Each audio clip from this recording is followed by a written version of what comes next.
Election साफ और शफाफ होंगे, करोड़ों वोटर्स को मैनेज नहीं किया जा सकता। निगरान वज़ीर आज़म अनवारुल हक काकड़ का डॉन न्यूज़ को खुसूसी इंटरव्यू। तफसीली इंटरव्यू कुछ देर बाद नशर होगा।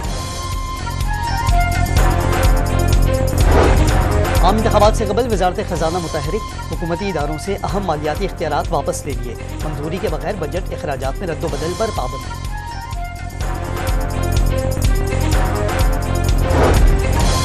शेर कहता है कि उसके लिए शिकार करे, फिर वो बादशाह सलामत की तरह बाहर आएगा।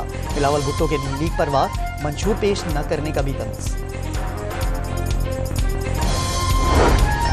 मुल्क की तरक्की ही नून लीग का मंशूर, तहरीरी मंशूर भी जल्द सामने लाएंगे।